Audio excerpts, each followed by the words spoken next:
It's back to school time. Back to school this week, last week, next week, all the way up to Labor Day. And I'm raising the question this morning. What legacy are your children going to leave? What legacy are your children going to leave? Your grandchildren, your nieces and nephews, because it's back to school time. Good morning, everybody. It's time for Morning Manna. What a wonderful morning it is. It's Happy Monday. Happy Monday. It's the first day of the work week for many of us.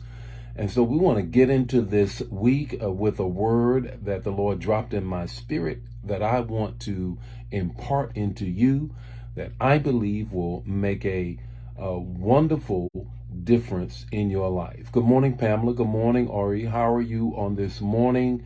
How are you all doing on this morning? Tony, how are you on this morning?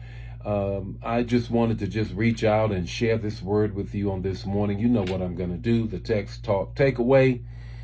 Then I need you to do something for me. I need you to do something for me. Put the comments, the revelation that you get in the chat area so everybody else can get what you get. Good morning, Joel. How are you on this morning? What a wonderful morning. Hey, before we get into it, how was worship on yesterday? Did you go? Did you watch? What did a man or woman of God preach? Good morning, Q. How are you on this morning? Good to see you on this morning. What did the man or woman of God preach where you went to church? Did it impact you? Did it change your life? Good morning, Drakes. How are you on this morning? How are you guys doing on this morning? Hey, let's get into it. Let's get into it. The text, the talk, the takeaway.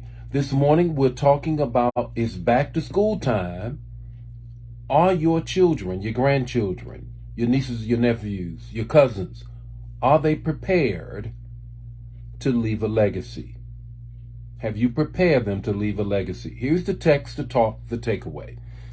Luke 2:40 and 49. Luke 2:40, 49. You know it well. Hear it again for the first time. And this is what it says. And the child, talking about Jesus, grew and became strong. He was filled with wisdom, and the grace of God was upon him. The 49th verse says this. Why were you searching for me? Didn't you know it's time for me to be about my Father's business? Let me give you the context of the text. Luke is a wonderful storyteller, and he's telling the story of Jesus' early years. Now, I want you to think about the challenge that Mary and Joseph had to raise Jesus. Come on, think about it. Think about it. Just sit back and think about it. What a challenge. Here is the Son of God, God incarnate, and you got to raise him. Think about it. I want you to just pause. Think about that. Here is Jesus, and you have to raise him. Now, he doesn't jump up and just be spectacular Jesus at 30 years old. No, he has a childhood like everybody else. And so what the text tells us is that Jesus, he goes back to school too. Jesus goes back to school too. Now remember that he says now what? And the child grew and became strong and was full of wisdom and grace and found favor with men. Now I want you to grab this. Grab the fact that the responsibility to raise Jesus into the man he's supposed to be, the Savior of the world, now rests with his parents. And then you find that he said, look, I got to go back to school. He goes back. What does he say? He's there at the synagogue learning. That's what he's doing. He's learning. When they go back, that's what he's doing. So I want you to grab a hold of the fact that you and I, and every adult you know, has the responsibility to impart in children a legacy. 3 things I want to share with you very quickly. First of all, you got to make sure that they learn what they're supposed to learn. You got to make sure they learn what they're supposed to be learned. Don't be easy. Don't be easy. To this day, I regret the fact that my kids said, and they are doing extremely well, but they said, you know what? I wish you would have pressed us just a little bit harder. Now, that ain't what they were saying in the midst of it, but now they do, because they see that they would have gone even further faster. You got to make sure they learn. Here's the second thing. You got to let go. You got to let go. You know what? For those of you who are dropping your kids off for college, they've gone back to college, their freshman year, sophomore, junior, senior year, whatever the case may be, there is something that, I don't know. I was in my daughter's dorm room, sitting on the bed with her, both of us crying. First lady was in the car saying, let's go.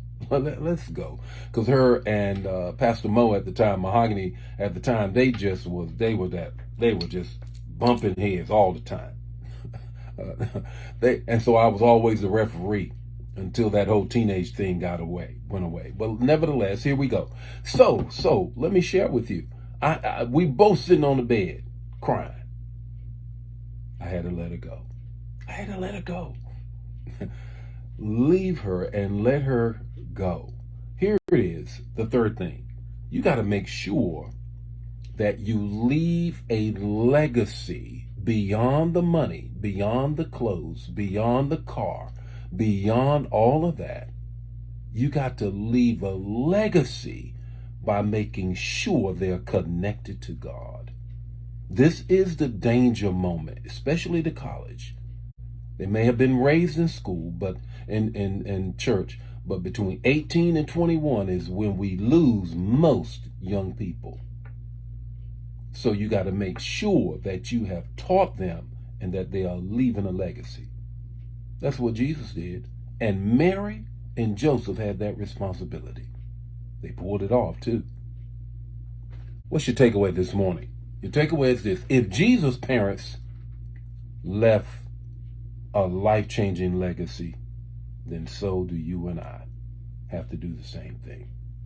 If Jesus' parents, they had the tough job of raising God, Jesus, and they pulled it off, you can pull it off too. I'll see you tomorrow morning with more Morning Manna. Don't keep it to yourself. Share the manna and put the revelation you get in the chat area. If it's your first, second, or third time joining us, let us know so we can shout you out. God bless you. See you tomorrow morning with more Morning Manna. Bye now.